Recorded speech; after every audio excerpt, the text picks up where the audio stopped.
Hello everyone, this is Saloni and welcome to wisdom classes by Saloni. जैसा आप जानते हैं कि आपको एनसीईआरटी हिस्ट्री की इम्पोर्टेंट डेट्स इवेंट्स के बारे में आपको पढ़ाया जा रहा है।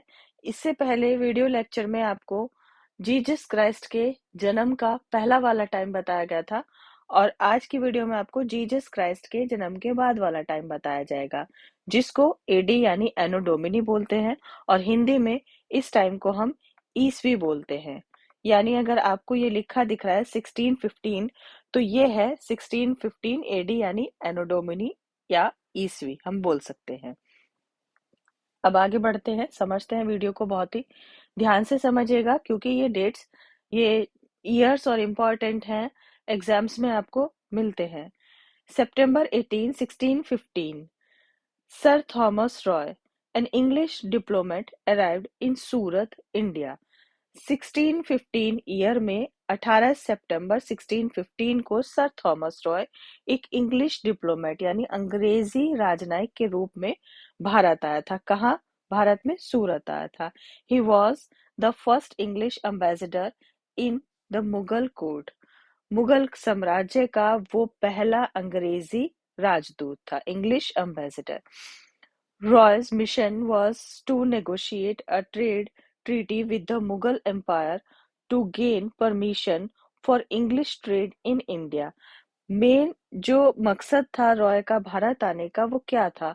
वो था भारत में आने का उद्देश्य भारत में अंग्रेजी व्यापार को नेगोशिएट करना, यानी जो मुगल एम्पायर था उस टाइम पर उनसे बातचीत करना कि भारत में अंग्रेजी व्यापार, अंग्रेजी भाषा को एक अपना जगह मिले, अपना एक स्पेस मिले ताकि उन लोगों को यहाँ व्यापार करने में आसानी हो। इस सब मुद्दे के ऊपर बात करने के लिए सर थॉमस रॉय भारत आया था।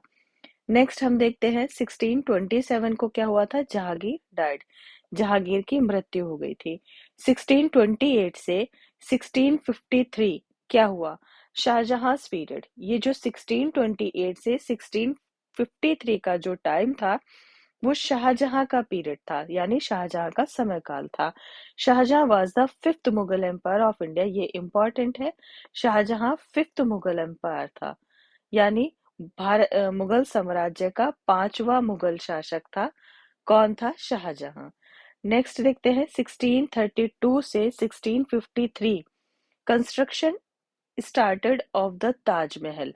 ताजमहल का कंस्ट्रक्शन स्टार्ट हुआ था 1632 में, यानी 1632 में ताजमहल बनना शुरू हो गया था and it was completed in 1653। और कंप्लीट कब हुआ? वो 1653 में कंप्लीट हो गया। The Taj Mahal was built by the Mughal Emperor Shahjahan in the memory of his wife Mumtaz Mahal. ये जैसा आप सब जानते हैं कि शाहजहां ने ताजमहल अपनी वाइफ की मेमोरी यानी याद में बनवाया था, जिसको बनने के लिए 22 ईयर्स यानी 22 साल का समय लगा था। The real name of Mumtaz Mahal was Arjumand Bano. Mumtaz Mahal का रियल नेम था अर्जुमंद बानो। ये भी आपका इम्पोर्टेंट है। 1646 में क्या हुआ? शिवाजी अथॉरिटी ऑन तोरण फोर्ट। तोरण का जो किला था, दुर्ग था, उस पर शिवाजी महाराज, छत्रपति शिवाजी महाराज, ये फुल नेम है, कि का अधिकार हो गया था, उनको अथॉरिटी मिल गई थी। ऑल्सो नोन एज जो तोरण फोर्ट, जो ऑल्सो नोन एज प्रचंडगढ़, जो आज के टाइम में प्रचंडगढ़ नाम से फेमस है। कहाँ है? महाराष्ट्र स्टेट, पुणे डिस्ट्रिक्ट में।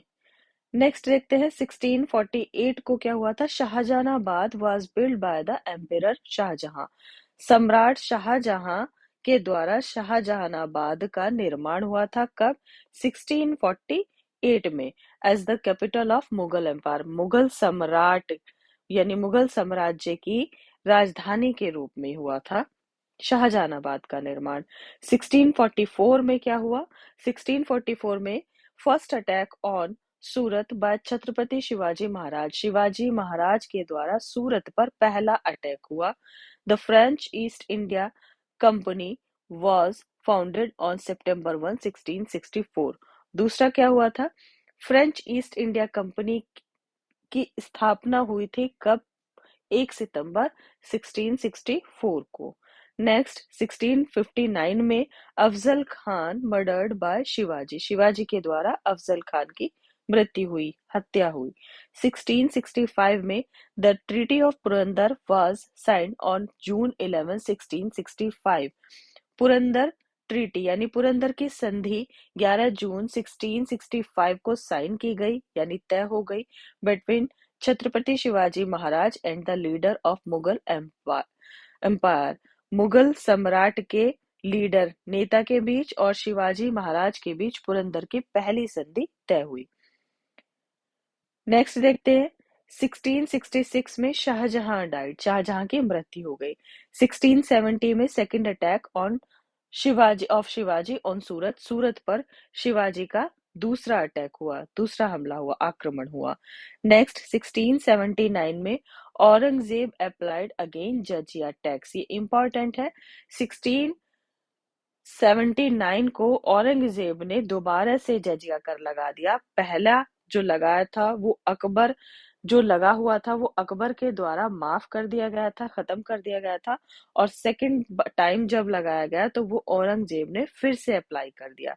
1780 में शिवाजी की डेथ हो गई। 1720 में Bajirao was appointed first Peshwa, Bajirao first Peshwa के रूप में अपॉइंट हुआ। कब? 1720 को। 1744 से 48 के बीच first Karnataka war was fought between the British and the French, अंग्रेजों और फ्रांसीसियों के बीच पहला कर्नाटक युद्ध हुआ। 1761 में third battle of Panipat, Panipat की तीसरी लड़ाई हुई। 1764 बैटल ऑफ बक्सर, बक्सर का बैटल वॉर युद्ध शुरू हो गया 1764 में, ये इंपॉर्टेंट है। 1767 से 69 के बीच में क्या हुआ? First battle of British and Mysore, अंग्रेजों और मैसूर का युद्ध स्टार्ट हो गया, जो पहला कब हुआ? 1769 से 7 से 69 के बीच। 1773 में क्या हुआ? The regulating act was passed by British parliament, British parliament के थ्रू रेगुलेटिंग एक्ट पारित हुआ यानी पास हो गया। It was passed on June 10 1773। कब हुआ ये पास? 10 जून 1773 को ये पास हुआ। It was the first step to taken by British government, British government का ये पहला स्टेप था to control and regulate the affairs of East India company in India, India में ईस्ट इंडिया कंपनी के रूल्स रेगुलेशंस और affairs को control करने के लिए, सही से रेगुलेट करने के लिए ये ब्रिटिश पार्लियामेंट का फर्स्ट स्टेप था। कौन सा? रेगुलेटिंग एक्ट, जो कब हुआ? पारित हुआ, पास हुआ 10 जून 1773 को। नेक्स्ट देखते हैं 1774 को। दो इसमें पॉइंट्स दिखा रखे हैं। पहला है Warren Hastings was first governor general of India, Warren Hastings को पहला गवर्नर जनरल बनाया गया इंडिया का। दूसरा, the high court was established in India, India में हाई कोर्ट की स्थापना हुई कब? 1774 को। नेक्स्ट देखते हैं 1775 से 82 के बीच क्या हुआ था। First battle of British and Marathas, Maratha और अंग्रेजों का पहला युद्ध हुआ। 1776 में क्या हुआ? The treaty of Purandar was signed between British and Marathas, British और मराठा की पुरंदर संधि साइन हुई ब्रिटिश और मराठा के बीच। पहली किसके बीच हुई थी? अंग्रेजों के बीच। और ये आप दिखा देती हूँ मैं आपको। पहली जो हमने बताई है वो ये शिवाजी महाराज और मुगल एम्पायर के बीच, जो कब हुई है? 11 जून 1665 में। और सेकंड हुई है हमारी 1776 में। किसके बीच में? अंग्रेजों और मराठा के बीच। इट वाज सेकंड ट्रीटी, ये सेकंड संधि थी, ट्रीटी। 1780 से 84 के बीच सेकंड बैटल ऑफ ब्रिटिश और मैसूर, अंग्रेजों और मैसूर का दूसरा युद्ध स्टार्ट हुआ। 1784 को the Pitt's India act was passed by British parliament in 1784। 1784 में ब्रिटिश पार्लियामेंट के द्वारा पिट्स इंडिया एक्ट पास हुआ। It was also known as East India company act. इसको ईस्ट इंडिया कंपनी एक्ट के नाम से भी जाना गया। 1790 से 92 के बीच में क्या हुआ? थर्ड बैटल ऑफ ब्रिटिश और मैसूर, अंग्रेजों का और मैसूर में दूसरा युद्ध हुआ। 1799 में क्या हुआ? Fourth battle of British and Mysore, और टीपू सुल्तान वाज डाइड। टीपू सुल्तान की मृत्यु हो गई। 1803 से 1806, 1803 से 1806 के बीच में हुआ सेकेंड बैटल ऑफ ब्रिटिश और मराठास, अंग्रेजों और मराठाओं का दूसरा युद्ध। 1718 में क्या हुआ? ये इंपॉर्टेंट है हमारा। चार्टर एक्ट पास्ड ऑन 22 जुलाई 1813। 22 जुलाई 1813 को हमारा चार्टर एक्ट पास हुआ। The charter act was a law passed by British parliament. Charter act ऐसा लॉ था जो ब्रिटिश पार्लियामेंट के द्वारा पास हुआ and extended the British east India's charter for 20 years, जिसमें ब्रिटिश ईस्ट इंडिया के चार्टर को 20 साल के लिए बढ़ा दिया गया। It was it also established new rules, जिसमें न्यू रूल्स को स्थापित किया गया, स्टेबल किया गया for companies governance in India. ये देखिए चार्टर एक्ट, इसमें दो चीज इंपॉर्टेंट है। कब आया? 22 जुलाई 1813 में आया। और इसमें कंपनी के रूल्स को कितने सालों के लिए बढ़ा दिया गया? 20 सालों के लिए बढ़ा दिया गया। 1817 से 18 के बीच में क्या हुआ? The third British and Marathas battle. Maratha और ब्रिटिश यानी अंग्रेजों का तीसरा युद्ध हुआ। 1824 में क्या हुआ? सोल्जर्स, ये भी हमारा इंपॉर्टेंट है। सोल्जर्स रिवॉल्ट्स इन बैरकपुर। बैरकपुर में सैनिकों ने विद्रोह यानी युद्ध शुरू कर दिया, एक अगेंस्ट हो गए रूल्स और रेगुलेशंस के। अब वो रूल्स रेगुलेशन क्या थे? रीजन क्या था उनके रिवॉल्ट्स का? पहला था ban to wear religious clothes and apply tilak on the Hindu soldier forehead. Hindu soldier जो थे, हिंदू सैनिक जो थे, उनको बैन कर दिया गया कि वो रिलीजियस क्लोथ्स नहीं पहनेंगे और अपने माथे पर तिलक नहीं लगाएंगे।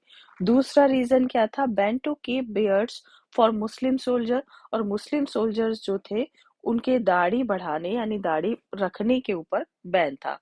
तो ये दो रिवोल्ट्स उस टाइम पे शुरू हुए थे। 1828 में राजा राम मोहन रॉय फाउंडेड द ब्रह्म समाज। ये भी इम्पोर्टेंट है। 1828 में राजा राम मोहन राय ने ब्रह्म समाज की स्थापना की। It was socio religious movement, जो एक सामाजिक धार्मिक आंदोलन के रूप में जाना गया। 1829 में Lord William Bentinck outlawed the practice of sati in December 1829। दिसंबर 1829 में लॉर्ड विलियम बेंटिक ने सती प्रथा को बैन कर दिया, गैर कानूनी घोषित कर दिया। He passed the Bengal sati regulation, जिसके लिए उन्होंने बंगाल सती रेगुलेशन पास किया। ये इम्पॉर्टेंट है ये कि सती प्रथा को बैन करने के लिए कौन सा रूल बना? Bengal sati regulation. Under this regulation sati was considered a criminal offence. इस नियम के तहत सती प्रथा को एक आपराधिक अपराध माना गया एंड पनिशमेंट वाज प्रोवाइडेड। और सती को बढ़ावा देने वालों के लिए एक पनिशमेंट रखी गई। नेक्स्ट देखते हैं। 1847 में first engineering college was established in Roorkee. Roorkee में पहला इंजीनियरिंग कॉलेज बना। Name Indian Institute of Technology, जिसका name Indian Institute of Technology था। आईआईटी रुड़की, आपने अक्सर ये देखा होगा ये बोलते हुए सबको, लेकिन इसकी फुल फॉर्म ये है। IIT Roorkee has established in 1847। जो कब बना? 1847 में बना। As the first engineering college in India. India का पहला इंजीनियरिंग कॉलेज बना ये। 1853 में the first passenger train in India was inaugurated on April 16, 1853। 16 अप्रैल 1853 को पहली यात्री रेल, पैसेंजर ट्रेन पहली, ठीक है, कब इनॉग्रेट हुई? 1653 में। कहां से कहां तक? फ्रॉम मुंबई टू थाने, मुंबई से थाने तक। नेक्स्ट क्या हुआ? The first telegraph line from Calcutta to Agra, पहली टेलीग्राफ लाइन बनी कलकत्ता से आगरा, वाज ओपन यानी खोली गई, कब? 1853 में। This line was 800 miles along, जो 800 मील लंबी थी। ये इंपॉर्टेंट है हमारा। यहाँ मैंने आपको समझाई हैं कुछ इवेंट्स, कुछ डेट्स जो हमारी इंडियन हिस्ट्री से बिलोंग करती हैं, जो इम्पोर्टेंट भी हैं। आई होप आपको ये वीडियो समझ में भी आई है और पसंद भी आई है। अगर आप मेरे चैनल पर नए हैं और आपने मेरे चैनल को अभी तक सब्सक्राइब नहीं किया, तो मुझे फॉलो कीजिए, मेरी वीडियोस को लाइक कीजिए और मेरे चैनल को सब्सक्राइब कीजिए। वीडियो पसंद आई है तो इसको लाइक करो और शेयर करो। क्यों? क्योंकि ज्ञान बांटने से बढ़ता है। अगर आप मेरी वीडियोस को शेयर करेंगे तो ज्यादा से ज्यादा लोग उसे देख पाएंगे और समझ पाएंगे। मिलते हैं आपसे नेक्स्ट वीडियो में, जिसमें मैं कोशिश करूंगी कि डेट्स, इवेंट्स आपको पूरी तरह से समझा दिए जाए और फिर हम अपनी एनसीईआरटी की हिस्ट्री पर वन बाय वन आपको वीडियोस मिलती रहेंगी रोजाना। तब तक के लिए goodbye and take care. Thank you so much.